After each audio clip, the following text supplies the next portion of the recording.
Hey y'all, really quickly, spread the word, send this everyone you know to our six old faithful subscribers.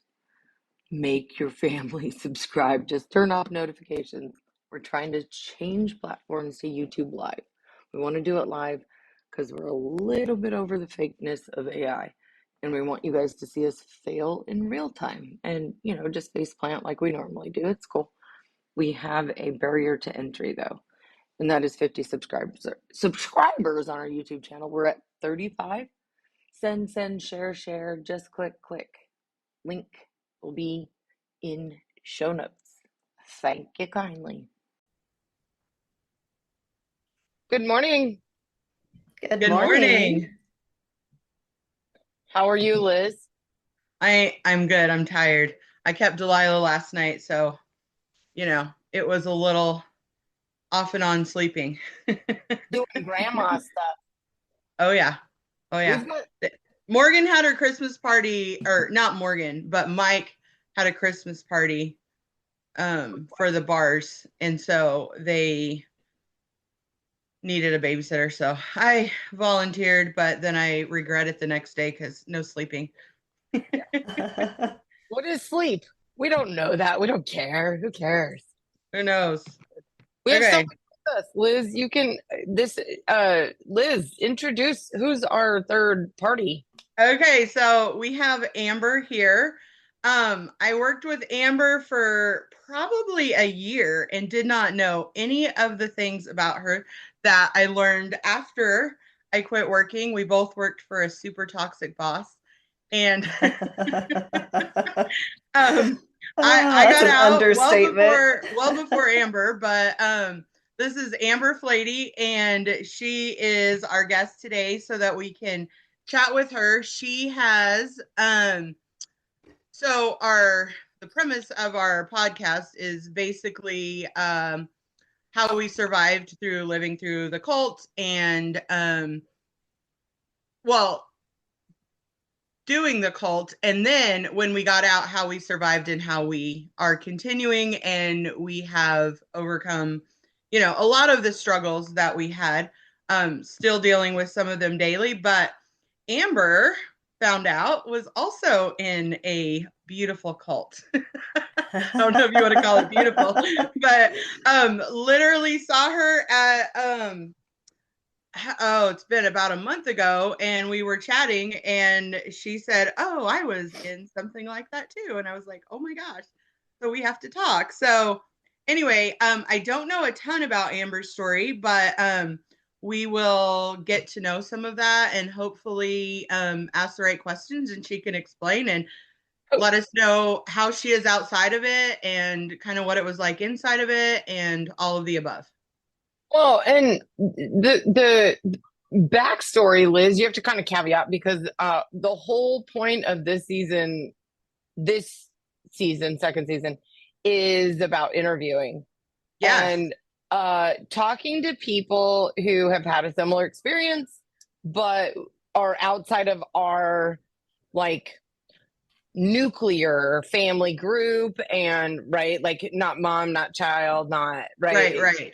right. But like folks who are in our second, third, acquaintance, sort of spread out because we often end up being very myopic, which is just, single lens of what ours was.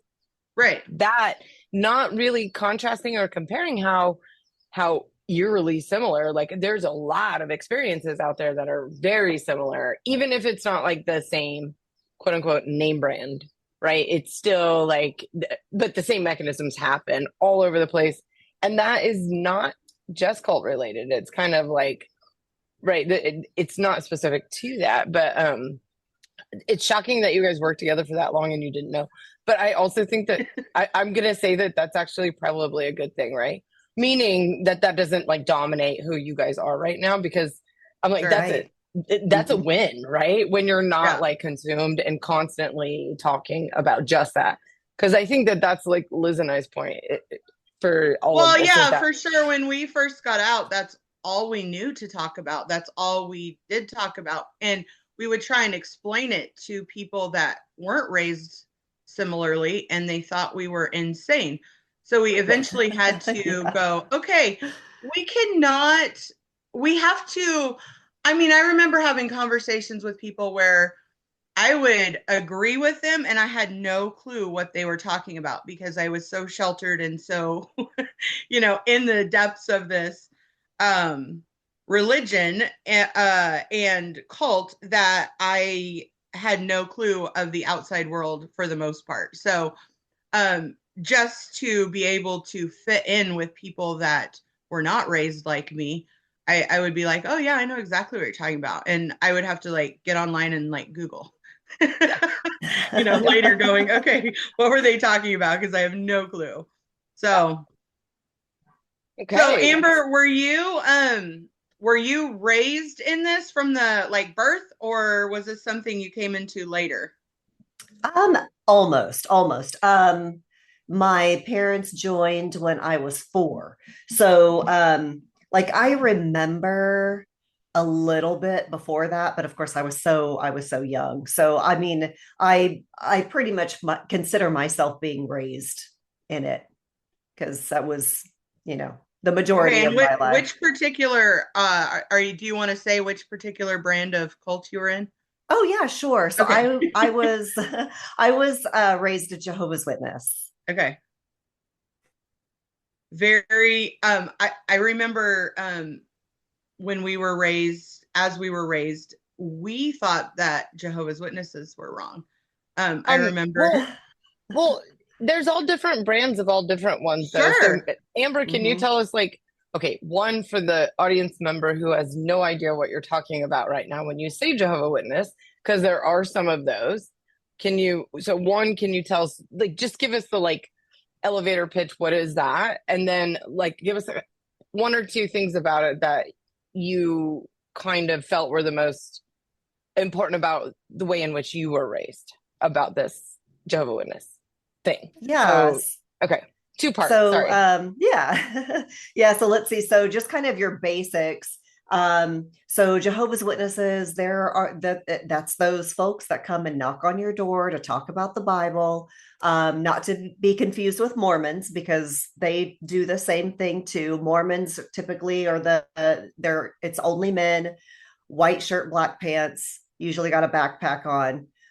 Jehovah's Witnesses, it's going to be men, women, children, Um, we did not celebrate any holidays. We did not celebrate birthdays. We did not salute the flag.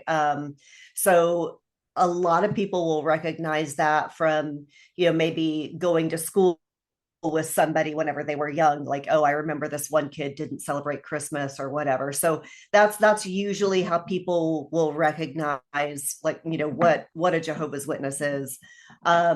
They they don't believe in higher education, so most Jehovah's Witnesses did not go to college. So a lot of times they're going to have more of like a blue collar type job when they grow up. But there was a lot of house cleaners and window washers and that sort of thing, because you know it was for them. It's just a means to an end. You just got to make some money, pay your bills, because God is supposed to step in at any moment and destroy all the wicked people, and Jehovah's Witnesses were going to be the ones that were left to turn the earth back into a paradise.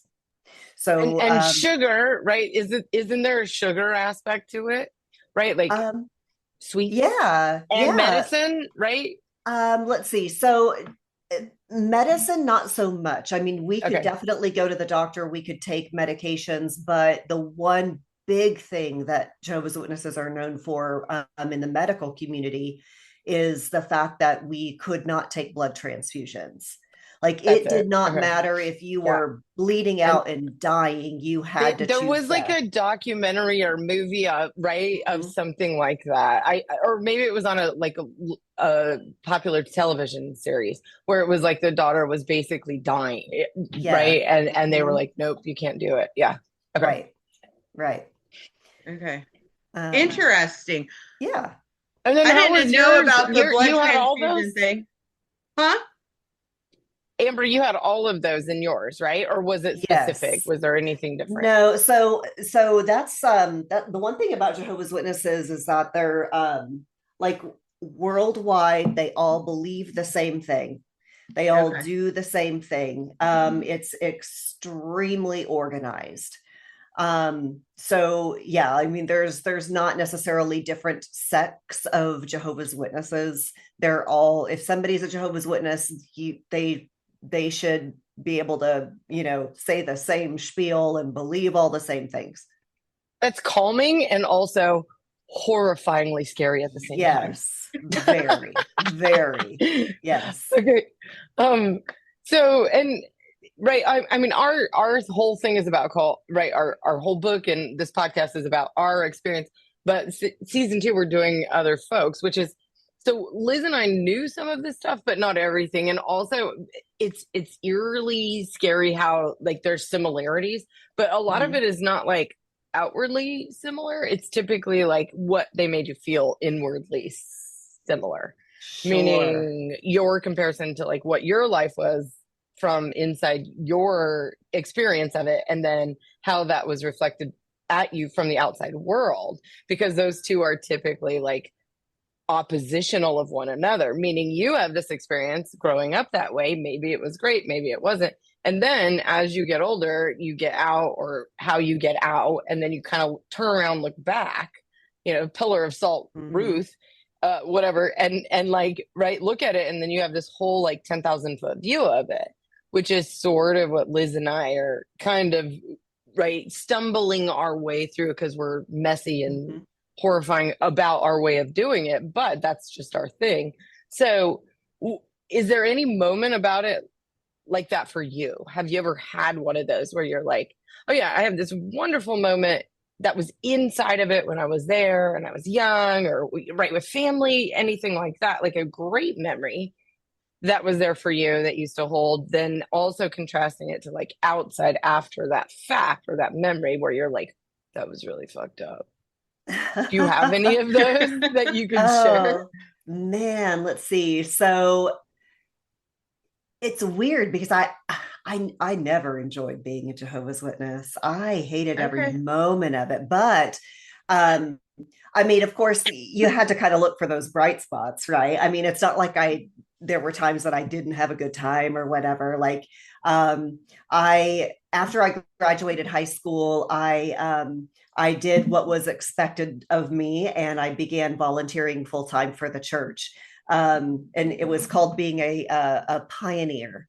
And what that meant was I had to go door knocking and preaching 1,000 hours a year, which is like 90 hours a month. So it was almost a full-time job. So like you could work part-time, and then you did this like another, 20, 25 hours a week on top of your job. So, and then there were several of us girls that did that. And so we would spend pretty much every day together in our car, driving around, knocking on doors, preaching.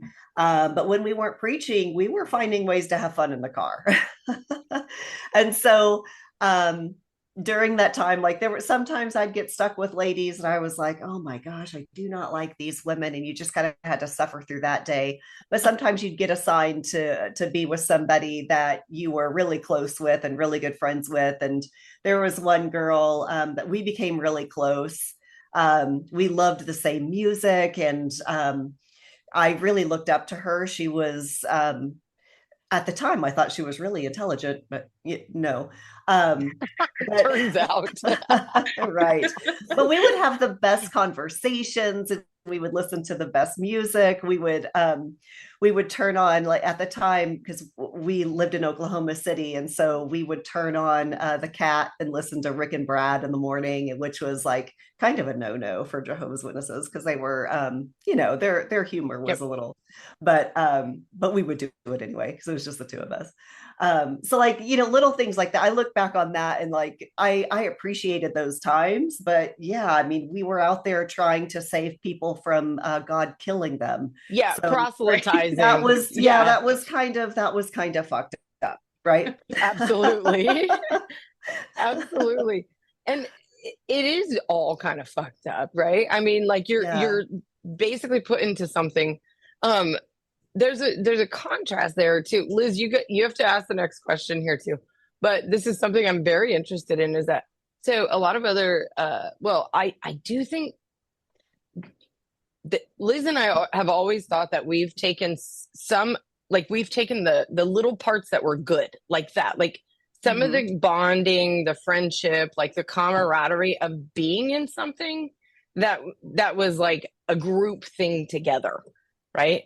And I honestly think that would help, like with a lot of things, like young people struggling, loneliness, if we did some kind of a civil service requirement, right? It doesn't have to be military. It doesn't have to be military. It doesn't have to be, like specified, but maybe you just have to volunteer at a, old folks home or right, a candy striper in the hospital, right? But something that you have to be around people of different, right, demographic classes, different, cultures within your community, giving back to your community. Because that's what I think Liz and I both like kind of took away from our experience, is that we're both right? I think everyone wants to be in a community. I mean, all three of us, I'm including us three, ours was kind of forced, right? Meaning we didn't really have a choice about it, but there were some really wonderful aspects of it, like the camaraderie, the like misery loves company aspect of going, what the fuck are we doing right now? And that we didn't have a choice about it, but there is some camaraderie in there. And I think that might be one really interesting nugget that I think a lot of people take away, is like, it was a place, a time, a memory of coming of age, and then also like some element of service, right, to the community in which we were able to bond. And I think that may be something missing in our current society, that like, even if it was just a year, right, of, okay, maybe you don't go to college, maybe you go to trade school, which I 100% support, because not everyone needs to go to college, and it's a crapshoot of money and bureaucracy right now, and fuck that. Not all kids are meant to go, right? But there's also, that's the college experience for a lot of people, is that they like got together and it was this coming of age moment. But I think that like for us, that was a part of it in the cult. So I'm curious what your thoughts are, like what you took away from it that was good other than bonding. But is there like, do you regret growing up that way? What do you take from it? Liz, you have to ask the next question. Okay. Yeah, I mean, regret, absolutely. I mean, growing up in it, of course, it's not like I had a choice. My parents converted, and that was just how I had to grow up. One of my biggest regrets, though, is not leaving back when I finally became an adult. I was still so under the influence and so brainwashed to believe that, this is what I had to do. Because there was just so much guilt involved if you didn't. And even though, I mean, back then I was questioning the existence of God, but boy, they really drove that guilt home, and really had you scared. So even though, like, I look back now and I'm thinking, man, if I would have just found a way to get out when I was maybe around 19 or 20, my life maybe could have gone a little bit of a different direction. But instead, I married young, and, just did the things that I was supposed to do, thinking that, if I just follow the path, if I just keep doing what I'm supposed to be doing, I'm going to find happiness. I'm going to find comfort, peace. Never found any of that. Ended up not leaving until I was 31 years old. And so that's my biggest regret, is just not figuring out when I was much younger to do something different and stop worrying about, just stop being led by the fear. What, so a couple things. I found it interesting that you could listen to secular music. We could. Does that make sense? Yeah. Oh, okay. Yeah. Because okay. I know there's. It's interesting because we could listen to music. There were. I mean, definitely some huge caveats. I mean, there were certain things that we could not listen to. We had to kind Okay. of keep it clean. Um, but we could also drink, we could Okay. dance, we could have get-togethers and parties and do all these things. Just everything had to be done in moderation, and everything, you had to dress conservatively, and you couldn't cuss, you couldn't talk about things that you shouldn't be talking about. So I mean, you had to watch yourself, but you could do these things. Okay. Yeah. How did Very we not know interesting. about this one? I mean, I this sounds know. like a pretty chill. No, I'm just kidding. There was like no dancing, no music, no drinking. Nothing. Like, oh Oh my gosh, we yeah. were like a Yeah. little bit stricter in certain aspects, I guess is a Hmm. good way to put it. Okay, so what made you finally say, I'm done? So my marriage, first husband, he was very controlling. Mm, Um, and my parents growing up, they were very abusive, also very controlling. And so I felt like, I mean, when I first married him, I didn't realize it. I didn't realize that's who he was, because it was kind of a bait and switch. I mean, we had a lot of fun when we were dating. And then we got married, and boy, I just kind of got put on lockdown. And so I felt like I went from the frying pan to the fryer, but I'd made a commitment. Divorce was wrong. It didn't matter what happened in your marriage. You had to stick it out and just, pray that God would make it easier or whatever. Um, and so we were married for several years. And I decided that having a baby is going to fix this man.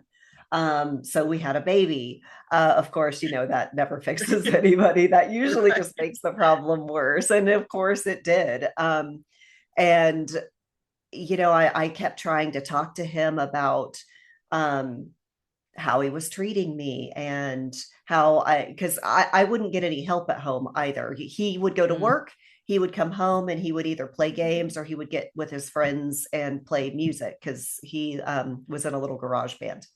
That was his life. My life was, I would work full time. I came home, I cleaned, I made dinner, I did the laundry, I took care of the lawn, I took care of the cars, I took care wow. of absolutely everything. And then our son was born, and then I was taking care of a baby at the same time. And I was like, I feel like I am basically your slave. And so every time I would complain and be like, hey, you need to pitch in, this should be 50-50. We should be a team. We're both working full time. He would meet those statements with, that this is what a wife is like, that a Christian wife is supposed to take care of her husband, take care of the family, take care of all of the needs. And so he would like read me scriptures, and and he would say that my job essentially was, I was there to make his life easier. Mm, That was what he would say. And so um that's when I really just started getting like, oh man, I don't know how much longer I can take this. And I knew that one day I would end up leaving him, but I needed to get the courage, and that took a long time.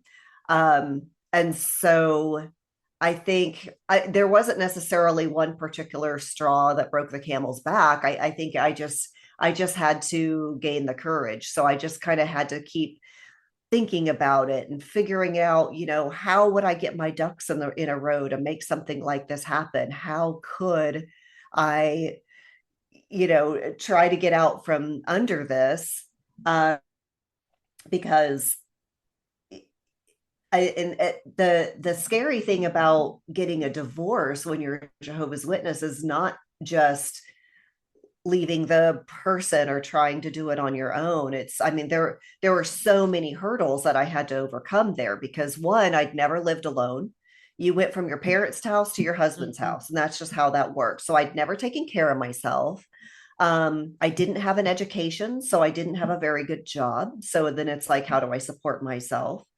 But the other thing is, when you're a Jehovah's Witness, you do not have outside friends or family if they're Mhm. not a Jehovah's Witness. You are protected in this little bubble.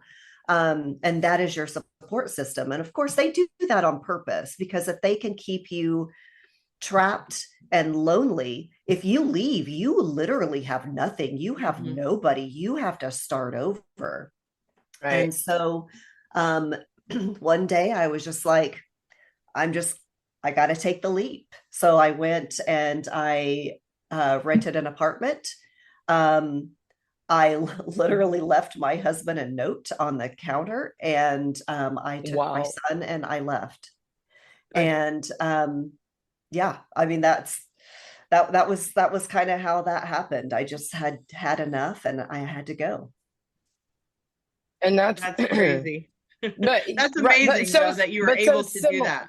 Yeah. Yes, but so similar too, right? To like many, many, many stories like that where all the Mhm. mechanisms are the same though. Like you mentioned, I was thinking three words: fear, right? Mm-hmm. You're afraid because they say of the consequences for not following whatever it is that they're Right. telling you is what you have to do, right? And then the guilt if Mm-hmm. you don't, right? So that the mechanisms of making you afraid, right? Making you feel Yes. guilty if you don't do the thing. So it's afraid of doing, guilty for not doing, right? Mm-hmm. So there's it's very similar. And then also that hierarchy of, you know, deity and then men, Yeah. Mm-hmm. right? And then Yep. women, right? So so it's all structurally exactly the same, even though there's different like ways of them doing that, but it's all still the Right. same. It is. Um, Mm-hmm. Liz, did you want to go next or me? Because I have a budding one, but Go ahead. okay.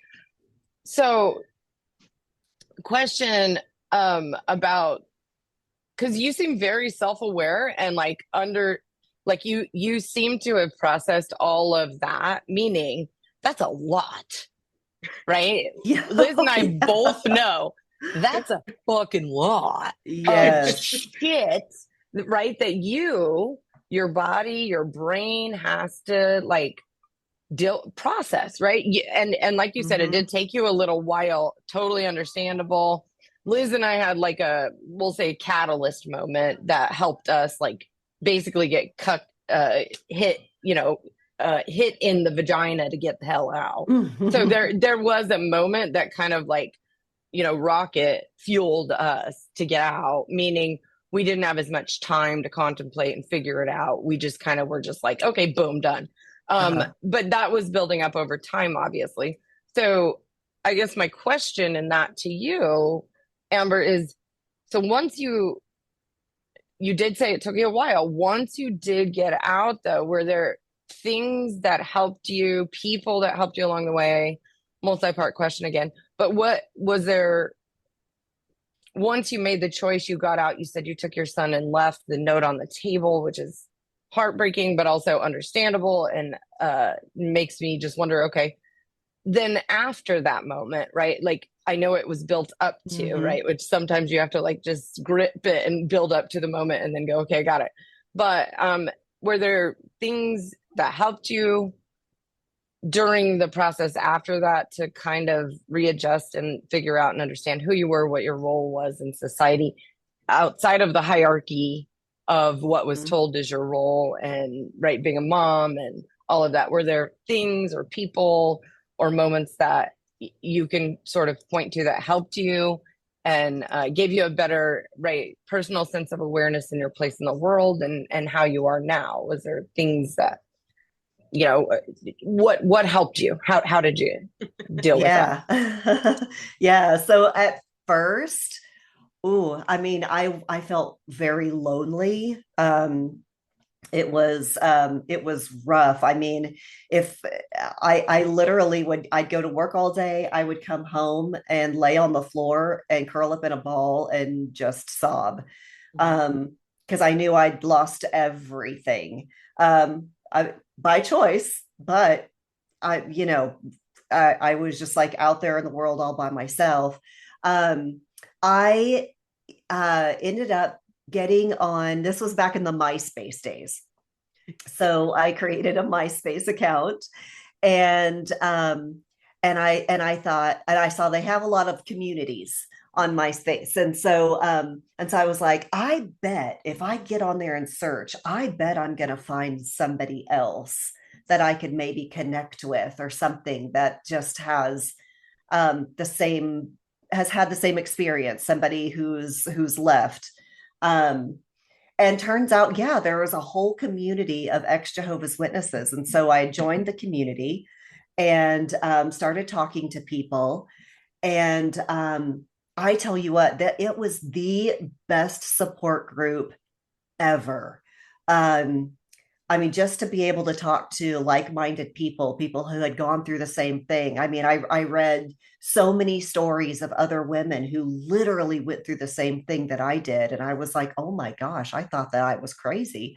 Um, and so, I mean, and some of those people that I met back in that day are still very good friends of mine. We still keep in touch, try to visit sometimes whenever I can. But yeah, I mean, there were some people in that group that were just so amazing. They literally held my hand and helped me figure out what to do next. They provided resources like the ACLU.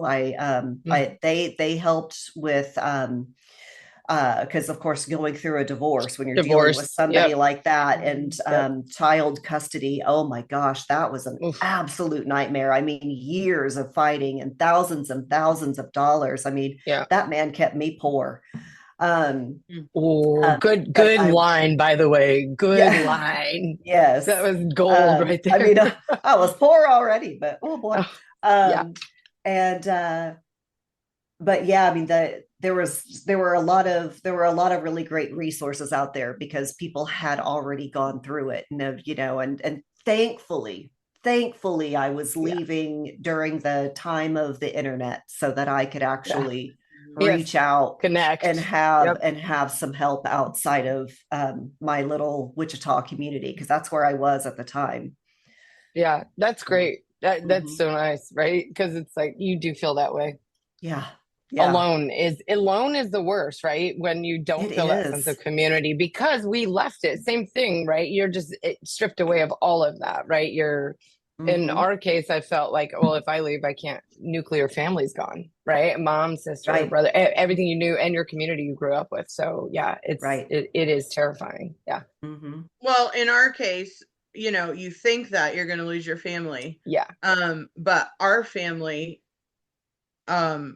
well, I won't say all of our family, because my husband's family, part of my husband's family still stayed with it. But like mom left with us. My brother left with us. So we still had at least that support system. But your family did not, right? Right. Yeah. My mom, she's still in. Yeah, we haven't spoken since, I think it's maybe been 6 or 7 years at this point. Like literally haven't even, well, I got a text message from her because this was so funny. Like they decided that you can reach out to former members if you want to invite them back or see how they're doing. And so I got a random text message from my mom about, some special meeting or something that was happening, and I didn't even respond because I'm just like, right. Like, if you're not reaching out because you love me and want a relationship, then I can't get down that road. So right, because it's the same thing. She's being told that she can, so she's still under the mechanisms of the same system that you're like, okay, I can't reason with you if that's what you think. Exactly. Yep. Yeah, fascinating. Liz, did you ask a question? No, I related to the loneliness for sure whenever you were talking about leaving and how alone you felt, even though my mom left. So, but I didn't feel like I could confide in her because she put me in this situation, if that makes sense. Like, she's the one that, And to this day, and I mean, I love my mom. We have a decent relationship. We talk all the time. I love her. But she was so in it, if that makes any sense, that for me to try and talk to her, she still for years was on, and even occasionally, I feel like she still has some of those mindsets of the cult we were raised in. And so to talk to her, it's like, it's not helpful, I guess is the right word. And I remember, like, when you were talking about laying just there crying in a ball in your apartment floor, I mean, I had so many moments like that where I would just, it is the loneliest feeling. And I was married and Randy left with me. I had a baby, but he went to work all day. I had no friends. You know, I went from having all of these people that you talk to and you connect with every day. And of course, we were at church 5 days a week. So, you know, we were like involved with lots of people. And all of a sudden we were excommunicated. Like we left and nobody would even reach out. Like nobody was going to talk to you because we were like the bad people. And so yeah, the loneliness was huge. I eventually got a part-time job at Target because like I had education-ish. I went to school for music at a Bible college, which was totally outside of the realm of what was okay. But my mom had somehow convinced herself that we could do that. But I didn't have any like skills, right? Outside of like taking care of my man and my baby because that's what we were raised to do. So like I eventually got a job at Target and I would just try and, you know, talk to people and make connections with, of which I had nothing in common with. And back then you know, the internet was there, but it wasn't like super resourceful and there wasn't groups and there wasn't Facebook and, you know, all the things. I think MySpace even came out way later than we left because I mean, I was 21, I think, when we left. So anyway, but I remember those moments and it like literally brought all those feelings back to me when you were talking about the loneliness, because it is so lonely. And I think that is one of the scariest things when, you know, making a decision like that to leave a group or a thing is just the feeling of loneliness, because we all like, I think human nature is to want to be social and, you know, be in a community. You need things like people. that. Yeah, you do. Absolutely. Yeah. So. Liz, I like your comment, education-ish. Yes. That's hilarious. And then, well, Liz knows about this too, but well, I have 2 questions.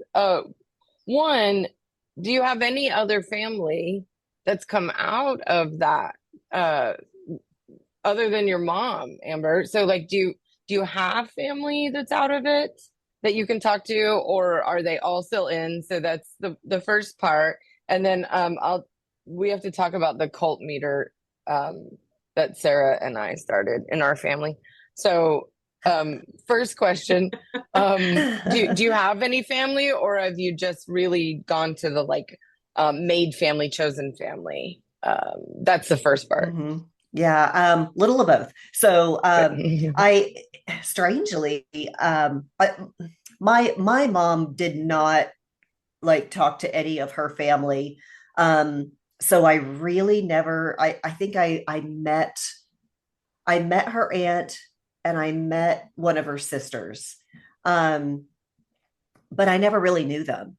So I mean, I wouldn't even know where to find them now. So that's not, so I've never really, I haven't really reached out to any of them or anything because, you know, I mean, they just weren't a part of our life, of course. Other family members, I mean, there are some others that have maybe kind of faded away a little bit, but they weren't people that I was ever very close to. But my sister, so she was actually never a Jehovah's Witness. I know this sounds crazy, but she was a stepsister and she lived with her mother and I lived with her father. And so she was raised normal, as I like to call it. Whatever that means. Whatever that means. And I was raised Jehovah's Witness, and she would come and visit us during the summers. And during the summers, she'd be forced to go to our meetings with us and stuff. And she always thought it was absolutely crazy. But when I married my son's father, I had to cut her off. I wasn't allowed to have her in my life anymore. Yeah. So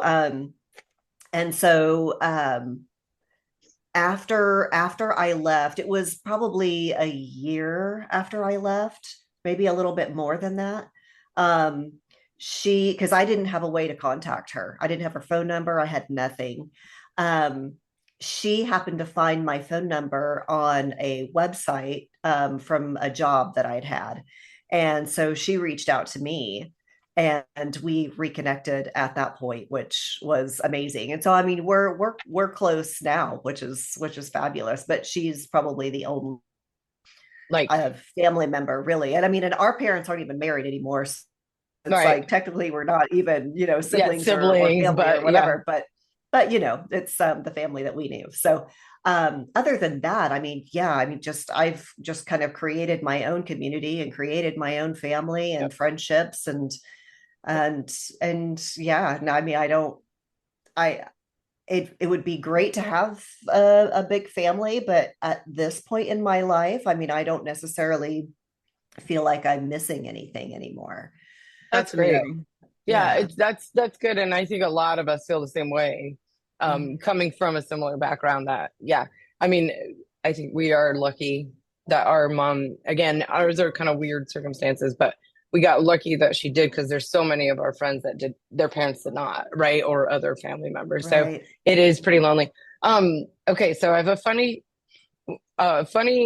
thing we do, and maybe you can relate, tell us if not, but my cousin and I created we call it our family cult meter, but we use it on anyone. So it's like between like 0 to 10 likelihood of being recruited and or getting back into a cult, right?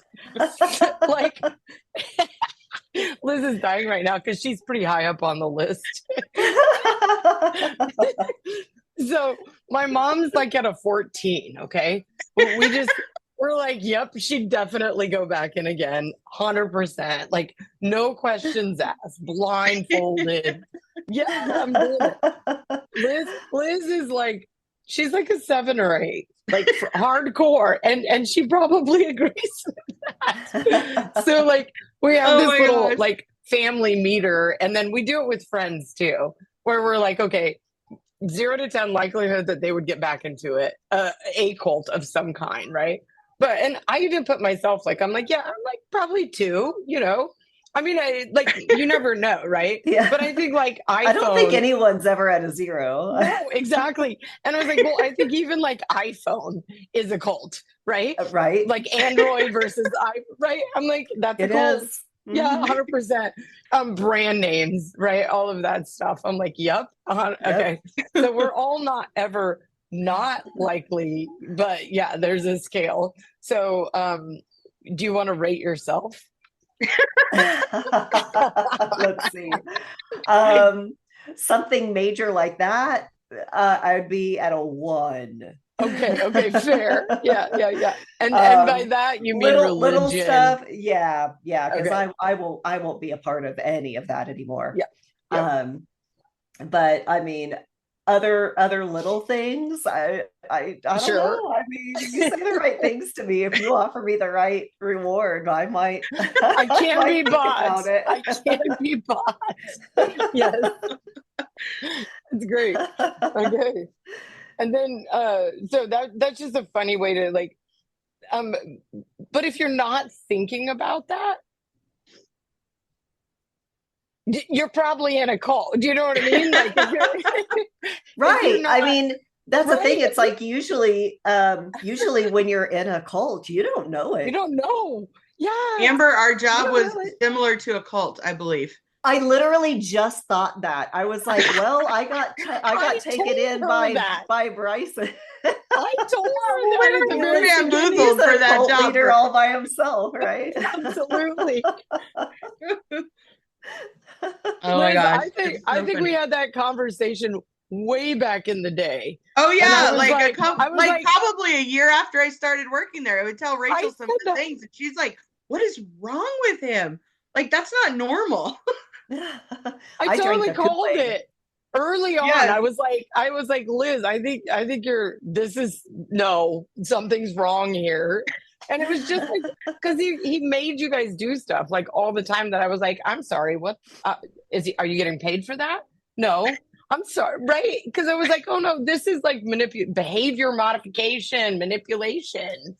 And I was like, I recognize that, but it's easier to see it from outside too when you're not day to day in with the person. Yeah. Yeah. So I was like, no, this is you're in a cult. Yeah. 100%.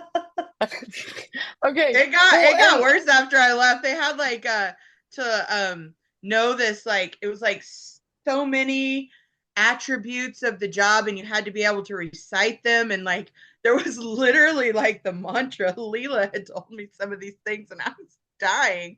I was like, Leela was another girl that worked there, and she left. But gosh, it was a crazy job situation. Yeah. Mm-hmm. Definitely. That was a bit cult like. a bit, yes. Yeah. Oh, yeah. You think we would have seen it, but I know. So that's how I feel.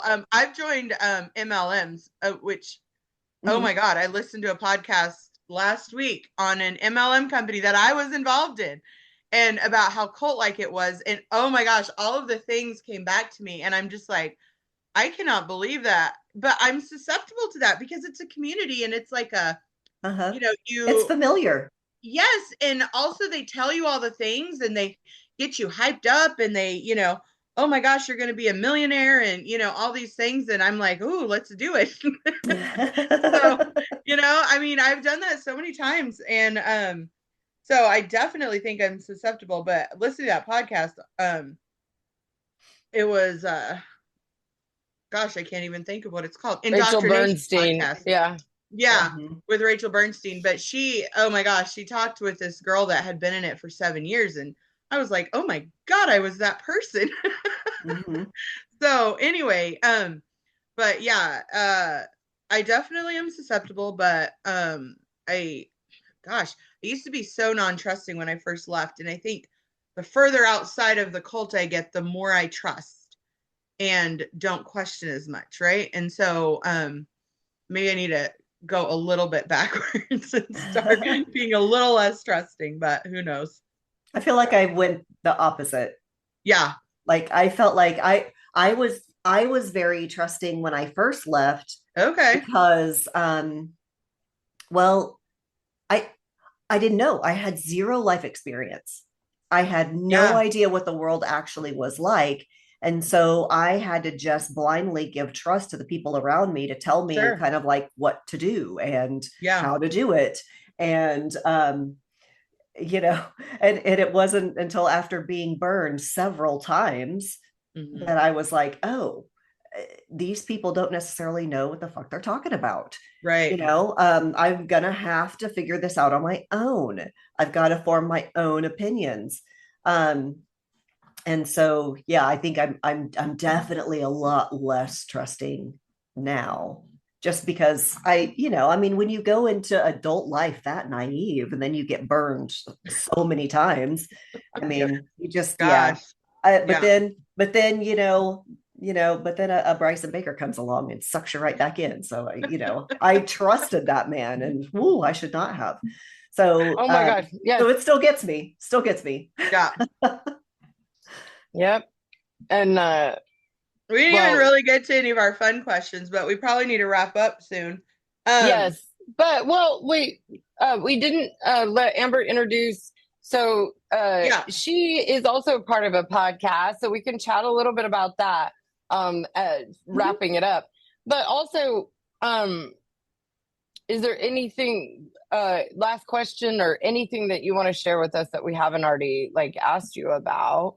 But then let's have you let us know, or our listeners know about your podcast too, so they can kind of plug that on your end for what you guys are doing. Yeah, definitely. I mean, I think one thing that I definitely would like to bring up, just for anyone listening, for anyone who maybe doesn't know a lot about Jehovah's Witnesses, I do kind of want to speak a little bit to the darker side of it because, I mean, obviously, mind control is, a dark side, but there's a lot of things that happen within the organization that a lot of people don't know about. People think, oh, there's just these crazy Bible people that come and knock on your door on Saturday morning.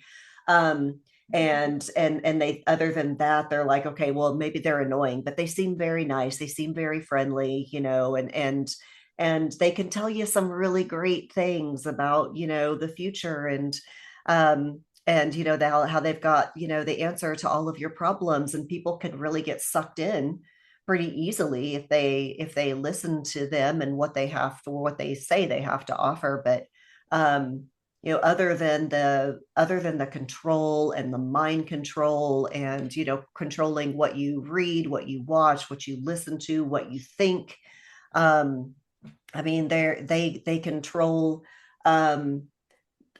sex between married people. They control I mean, like, you literally can only do like a few positions and that's it. I mean, it's really crazy. Like, I gave my husband a blowjob once. He wanted to take me to the elders anyway. I mean, it's like the Mormon version of soaking and all that weirdness around it's all around production and reproduction. It's control of production and control of reproduction. And that's like the simplest version of it. But yeah, it's like, why are you in the bedroom with us? I'm sorry. Right. And other than that too, it's definitely a haven for pedophiles, because they don't report to the authorities. I mean, there is definitely a lot of darkness that happens within it that people just don't, like, the general public is just not going to know about. And so, putting those things out there, the more people that know that, hey, this is not this, happy little group of Bible loving people that they make themselves out to be. So that definitely needs to be said. So people know about it. But let's see. So for our little podcast, we haven't been doing it for very long, just kind of a couple of months. But it was something that a girlfriend of mine kind of came up with. She was actually my very first girlfriend out of the cult, and we're still very close to this day. She's very outspoken. She will say what is on her mind, and she does not care what you think. She's very intelligent. And she had this idea to create a podcast where we can talk about things that just don't normally get talked about. And I'm not necessarily meaning like religion and politics, because we kind of leave that out of it. Sure. But more of things where, like, talking about like maybe suicide, or talking about maybe a health problem, things that affect women that just don't get talked about very often. And so each week we just kind of dive into a different subject, and there's 5 of us, I think 6 now, actually. And I mean, sometimes there's 2 of us on there, sometimes all 6 are on there. We just kind of jump in as we have the opportunity, but we all kind of have our hot takes on the subject matter. And it's really like we don't hold back in our conversation either. I mean, there's things that we might say that people might find offensive, but we don't give a shit. That is the democracy of podcasting, though. It's like, okay, take it or leave it, right? Yeah. Sure. I mean, everyone's not everyone going to agree with each other all the time. And we all have our own opinions on things, and we want to be able to throw that out there. So and that's missing in society in general right now, is the ability to just have a conversation. If I don't agree with you, I'm not going to yell at you. And one of the really wonderful things about it is that, like, it's creating a community. And I like that, because I'm like, there is your created community in which you've made your own rules. That's great. Well, what is it called? Yes. Introduce. What is it called? It's called Shenanigans Talks. So we ended up calling it that just because me and my girlfriend, for years we have just always kind of joked about how when the two of us together, shenanigans just happens to break out. And so it just kind of fit to call our podcast Shenanigans Talks, because you put us all together and things can get crazy. So that's great. Yeah. We'll post a link to it in our podcast notes when this airs. So okay. Fabulous. Where our lives are on YouTube, when we have an Instagram page too. You can find us either place. Good. And we'll post them all on there. Okay. Awesome. So let's ask, well, I don't think we prepped her for this, but you and I can go first, Liz. Let's do wins and fails really quick. Okay. For the week. And then, and then you've got to come up with better sign-offs, man. That's your job. Because I do them all the time. So I'll go first. Wins and fails this week. Wins, I got to see my kiddo. She's adult kiddo. So we did our Christmas this weekend in Arizona. So I flew out there and saw her and her boyfriend. They live together. And the win for that was not just that, but like, so her boyfriend's mom is also a single mom and, solo badass in her own right. She's got like 3 kids and just kind of did it the same way as I did. And I also feel very alone often in the single momness of my cult upbringing, and then doing it all on my own in some way. But it was really nice to just sit down with my daughter's boyfriend's mother, who's also a single mom, and just kind of have a camaraderie, a community with single mothers, which was kind of really great. So I'll consider that my win, like family, created family, and getting to hang out with a community that's, again, found family, which was really wonderful. Fail, fucking allergies, dude. I thought Southern California was dry. Dude, and like bloody freaking nose the whole time. I'm like, I'm allergic to everything in Arizona. Everything. So it was just like that dry air. I can't breathe. And then you can't sleep because I'm perimenopausal and ADHD brain. And I'm like, fuck, what is sleep? And I can't breathe now. So that's my fail. But family for sure on the win this weekend. That was really nice. So I'm glad that we got to do it. I don't travel on holidays. So anyway, Liz, you go. Wins and fails. So my win, I'm going to have to say that I have found something that is helping me with my menopause. And I'm pretty sure it is life-changing. It has changed my life. My hot flashes, everything. So after trying 438 things, it's heroin. It's heroin. She's on heroin. I mean, maybe, but I don't care at this point because it's working. So in opposed to your stuff, there's that. And then loss, I'm just going to say my loss is there's a lot of shit going on with one of my kiddos right now, and we're struggling and just trying to figure out life. And so I'm going to say that's my loss. Hopefully by the time this airs, it will be a win. So anyway, that's what I'm going to say. Okay. Amber, would you like to add your win or fail for the week? I can. Yeah. Okay, so cool. Let's see. I mean, mine are going to be a bit more simplistic than you guys. Perfect. Just because I've been a one-track mind these past few weeks because I'm doing a build out on a salon.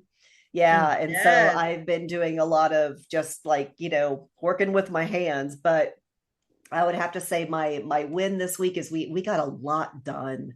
We got a lot done. Um, but my fail is that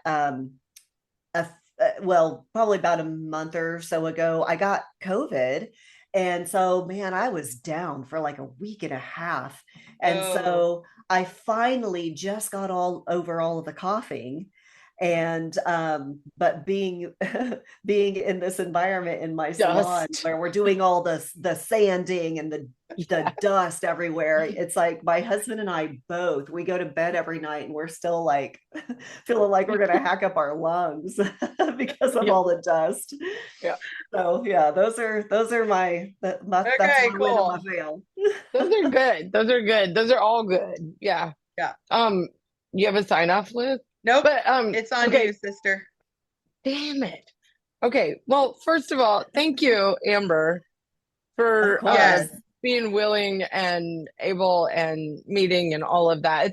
It is creating community, I think is It so is. wonderful. And it was really nice to listen to you talk about your figuring that out and how we all have to some degree, and it's Mhm. nice to just hear and share stories, because that's another version of the same thing, is finding It is. spaces and places in which you can do that and share stories, because you never know who's already or still in, and right, maybe struggling with the same thing or not, right? You never know. Mhm. So we Right. always have said that if it just helps one person, then we're happy that we're doing what we're doing, because that is Yes. sort of the overarching goal.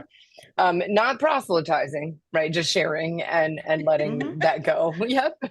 Well, just letting people So know that there's support out there. There They is. absolutely. they and Yes. they can leave, and and and we'll and be there to however catch them. you're feeling about it is how you're feeling about it, and that's valid, and it's okay to feel that way, and there are other people who have felt that way, and Mhm. and welcome to the club, because yeah, there's plenty of us, and we're all, I think, in a spot, or would be if needed, to be a mentor and a help to right, all of Absolutely. those who are Mhm. been there, done that.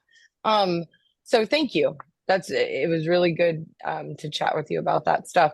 And then the second part is we'll make sure we get her links up for her podcast. Liz is dying to get up right now, so we're gonna let her go. I mean, we need to, yeah, she's like, let's go, I let's have go. an appointment. Okay. Let's see. So I have to, Amber, do you have anything you want to surprise us with on a sign off? So I always do a silly sign off, just something dumb and light and funny. Do you have anything you want to I'm putting you on the spot right now, but do Oh you boy. have any silly, funny, like tagline, Oh, let's see. Um, Gosh, no, I'm boring. Okay, fine. And this Yeah. is how it Same. always comes down. Oh. Okay, It always comes down to Rachel. every single time. Okay, ready? Here we go. Toodaloo, douche canoes. In 1998, I was the whistleblower in a massive pedophilia case involving the Independent Fundamental Baptist Church, Cornerstone Baptist Church in Colorado Springs, Colorado. I was the lead key witness in a case that took down an entire network of child abusers. Charles D. Miller was sent to prison, and this was prior to the statute of limitations law being lifted in Colorado. In fact, shortly thereafter, it was lifted, and he would have gotten life in prison. My sister and I wrote a book about what it was like growing up in the cult. We're looking for publishers. We are going to self-publish, but we need your help. If you know of anyone, hit us up. Contact info is in the show notes. Thank you kindly.